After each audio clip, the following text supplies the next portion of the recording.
कोयला मंत्री प्रहलाद जोशी का 12 जुलाई यानी कि आज बीसीसीएल दौरा रद्द हो गया है। बता दें कि आज 4 बजे कोयला मंत्री को धनबाद पहुंचना था, जहां वो एना फायर प्रोजेक्ट सहित कुछ अन्य इलाकों का जायजा लेने वाले थे।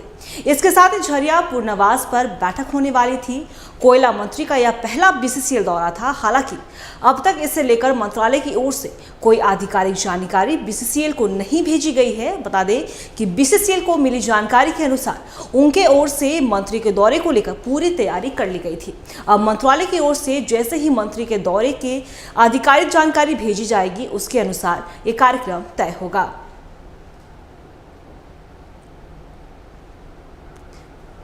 तो जिस तरीके से आपको बता दें कि आज कोयला मंत्री का आज धनबाद दौरा रद्द हो गया, और इसी जानकारी पर और भी ज्यादा जानकारी के लिए हमारे चैनल हेड अरुण बर्नवाल जी हमारे साथ जुड़ चुके हैं। अरुण बर्नवाल जी, जैसा कि आज कोयला मंत्री का धनबाद दौरा रद्द हो गया, फिलहाल क्या कुछ कारण ऐसा था जिसकी वजह से उनका ये दौरा रद्द हुआ है?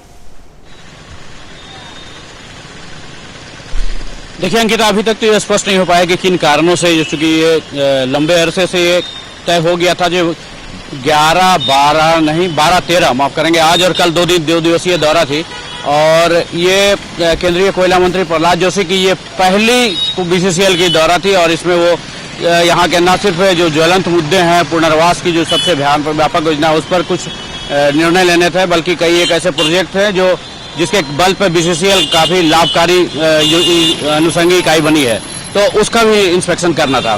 तो ये अब अचानक से कल शाम को ये स्पेशल आदेश आया कि वो जो 12-13 तारीख का जो कार्यक्रम था वो निरस्त हो गया है, और अब जो कोयला मंत्री को जो आने की सूचना अब तक जो मिल रही है वो 14 तारीख को धनबाद आने वाले हैं।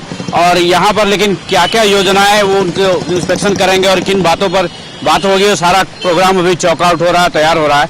आज शाम तक या कल ये स्पष्ट हो जाएगा कि कोयला मंत्री का क्या क्या कार्यक्रम है।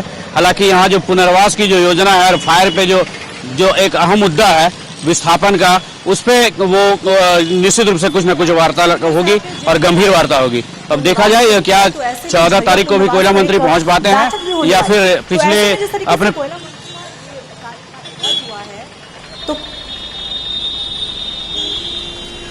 अरुण बर्नवाल जी, जिस तरीके से आपने अपना सवाल फिर से दोहरा एक बार किया, तो क्या जिस तरीके से झरिया पुनर्वास पर एक बैठक होने वाली थी अरुण बर्नवाल जी, तो ऐसे में क्या लग रहा है कि विस्थापितों के लिए ये दौरा रद्द होना कोयला मंत्री कितना निराशाजनक है?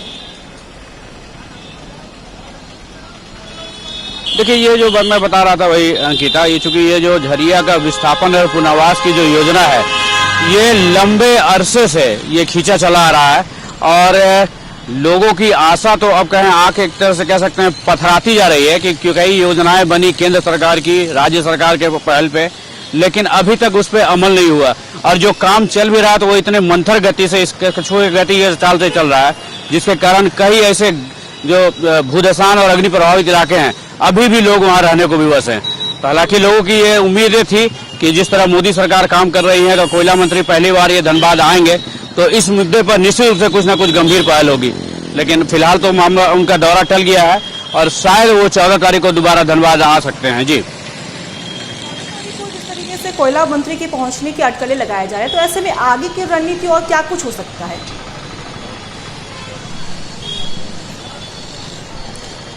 देखिए, रद्द करने की तो बात अब किन कारणों से रद्द हुई ये तो कुछ नहीं कहा जा सकता है, लेकिन अगर 14 को वो आते हैं तो निश्चित रूप से ये जो गंभीर मुद्दा है, गंभीर विषय है, वो झरिया पुनर्वास, उस पर निश्चित रूप से वार्तालाप होगी।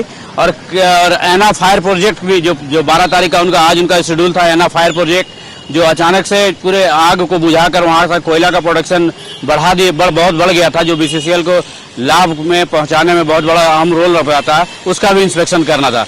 लेकिन अब जब 14 तारीख को आएंगे और लगता है शायद 1 दिवसीय उनका दौरा होगा, तो उसमें किन किन योजनाओं को देखेंगे और किन किन मुद्दों पर बैठक होगी, ये कल तक तय होने की संभावना है। जी, अरुण बर्नवाल जी, आपका बहुत बहुत शुक्रिया तमाम जानकारी के लिए। तो जैसा कि आपको बता दें कि कोयला मंत्री का धनबाद पहुंचना था, लेकिन जहां वो एना फायर प्रोजेक्ट सहित कुछ अन्य इलाकों का जायजा लेने वाले थे, इसके साथ ही झरिया पुनर्वास पर बैठक होने वाली थी, लेकिन कुछ कारणों की वजह से उनका ये दौरा रद्द हो गया। और जिस तरीके से हमारे चैनल हेड ने बताया कि 14 तारीख को उनके आने की संभावना है, जहाँ पर कई तरह इलाकों की वो जायजा लेंगे और साथ ही साथ पुनर्वास को लेकर भी बैठक भी होगी।